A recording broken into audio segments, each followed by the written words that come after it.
Hello students, today we are going to see our second chapter of history subject, that is India before the times of Shivaji Maharaj. Okay, get ready with your textbook, open lesson number 2. Okay, in this lesson we are going to see the various ruling powers in India before Shivaji Maharaj. Okay, इस lesson में हम क्या देखने वाले हैं, जो शिवाजी महाराज के पहले जितने भी रूलिंग पावर्स थे वो अलग अलग डिफरेंट एरियाज में इन इंडिया हम लोग देखने वाले हैं. Okay, now shall we start the lesson. Okay, we shall learn about the various ruling powers in India before the times of Shivaji Maharaj in this lesson. Various ruling power existed in India during that period. Pal in the 8th century was the famous dynasty in Bengal. West Bengal जिसे हम कहते हैं, और वहाँ पर पाल dynasty जो कि बहुत ही फेमस डायनेस्टी थी 8th सेंचुरी की.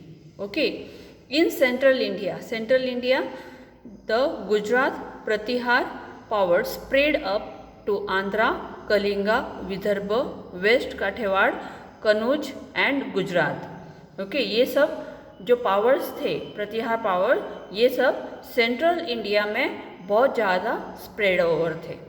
Okay, among the Rajput dynasty in north India the Gahadavala and the Paramara dynasties were the important ones. Among Rajput, Prithviraj Chauhan belong to the first. Prithviraj Chauhan belonging to the Chauhan dynasty was a valiant king.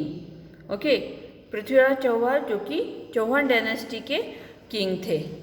Okay, in the first war at Tarain Prithviraj Chauhan has defeated Mohammad Ghori. First war जो था तराई का, उस दौरान पृथ्वीराज चौहान इन्होंने हराया था किसे, मोहम्मद गोरी को. But Mohammad Ghori defeated Prithviraj Chauhan in the second war at Tarain. मतलब तराई में जो फर्स्ट और सेकेंड वॉर हुआ था, किसके बीच में हुआ था, ये पृथ्वीराज चौहान और मोहम्मद गोरी. तो एक बार पृथ्वीराज चौहान ये जीते थे, तो सेकेंड टाइम मोहम्मद गोरी इन्होंने जीत हासिल की थी. Okay, now see the next paragraph, that is Rajaraja one and Rajendra one belonging to the Chola dynasty in Tamil Nadu, where emigred rulers, the Chola conquered the Maldive Island and Sri Lanka using their naval strength. King Vishnuvardhan belonging to the Hoysala dynasty in Karnataka had conquered the whole of Karnataka. Okay, अब हम लोग Karnataka side में देख रहे हैं, मतलब south side में. Okay, तो Rajaraja one and Rajendra one, they were belonging to which dynasty, to the Chola dynasty in Tamil Nadu, were eminent rulers, ये वहाँ के बहुत बड़े रूलर्स थे.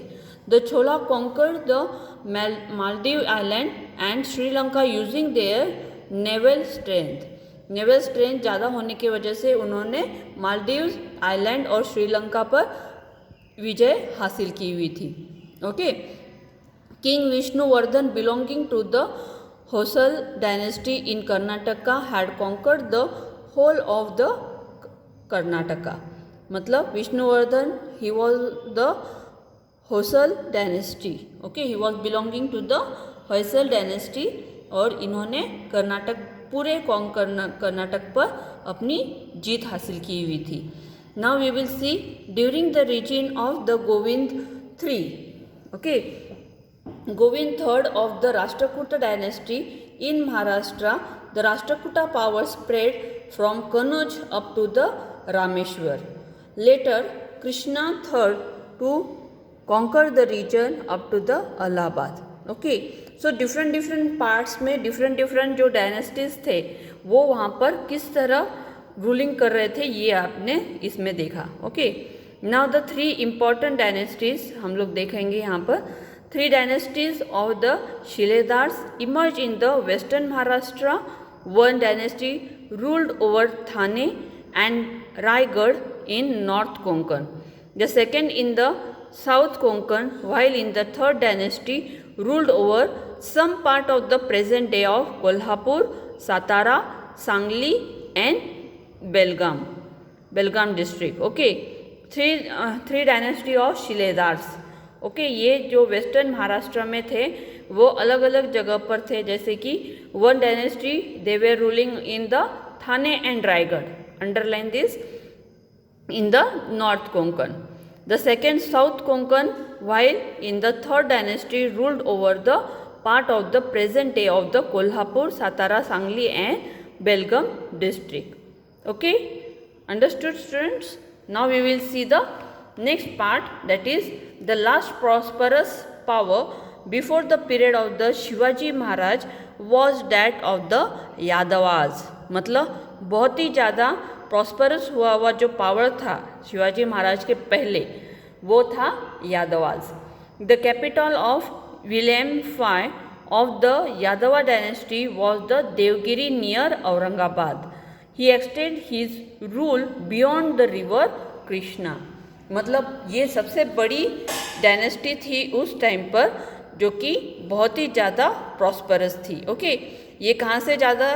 ही extend the rule beyond the river Krishna. The Yadava period is considered to be the golden period of Marathi language and literature. Yadava period और किस चीज़ के लिए जाना जाता है? क्योंकि इस दौरान मराठी लैंग्वेज के जो भी लिटरेचर्स थे उन चीज़ों के लिए ये गोल्डन पीरियड माना जाता है. It was in this period that the Mahanubhava Panth and the Warkari movement emerge.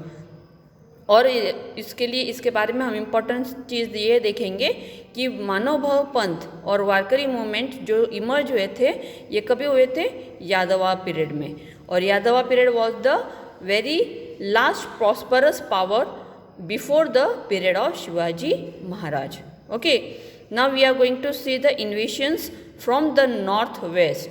इन्वेशंस मतलब जो बाहर के हमले हुए हमारे नॉर्थ वेस्ट पर, वो हम लोग देखेंगे. ओके, लोकल डायनेस्टीज लाइक यादवा and Rashtrakuta ruled in Maharashtra, but invaders from the north waste conquered the local dynasties there and established their own rule. अब Yadavas and the Rashtrakuta rule in Maharashtra. Maharashtra में किसका रूल था पहले? Yadavas and the Rashtrakutas. Okay, लेकिन north west side से बहुत सारे लोकल डायनेस्टीज़ ने ये लोकल डायनेस्टीज़ को कॉन्कर कर लिया था और उन्होंने अपना राज स्थापित कर लिया था. Now we will see the further. In the meanwhile the Arab power had emerge in the Middle East. उसी दौरान अरब पावर्स जो थे वो मिडल ईस्ट के ऊपर उन्होंने अपने हक जमा लिया था. अरब rules turned towards India to expand their empire. The Arab general Muhammad bin Qasim attacked the Sindh province in the 8th century. Notwithstanding the resistance of the king Dahir, he conquered the province of Sindh. Due to the campaign, the Arab came into the political contact with India for the first time. In the period that followed, Turks, Afghans and Mughals from Central Asia came to India and established their power here. Okay, उस दौरान और कौन कौन थे यहाँ पर जो कि अरब पावर्स थे, पॉलिटिकल कॉन्टैक्ट जो इंडिया के साथ में थे first time in this period.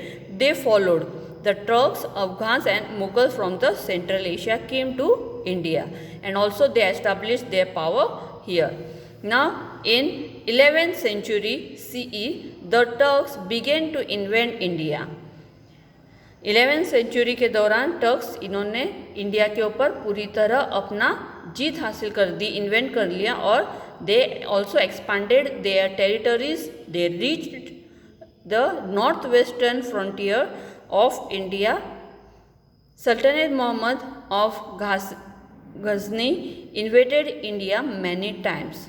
He plundered the rich temple at Mathura, Vrindavan, Kanauj and Somnath and carried away enormous wealth with him. और उन्होंने मोहम्मद गजनी ये जो थे, इन्होंने भी बहुत सारे टेम्पल्स जो कि मथुरा, वृंदावन, कनौज और सोमनाथ के जो टेम्पल्स थे, इनकी बहुत ही ज़्यादा वहाँ के जो रिच टेम्पल्स ये जो थे वो उन्होंने पूरे लूट लिए थे। वहाँ की सारी वेल्थ, एनॉर्मस वेल्थ वो लोग लूट कर ले गए थे। Okay, the world famous and rich library of the Nalanda university was burn down by Bakhtiyar Khalji. Okay, जो सबसे बड़ी वाली जो लाइब्रेरी थी दैट वाज नालंदा यूनिवर्सिटी की जो लाइब्रेरी थी वो किसने जला दी थी, बर्न डाउन कर दी थी by the Bakhtiyar Khalji. Okay, you can underline this. Okay, in our next video we will see the next part of the same lesson. Okay.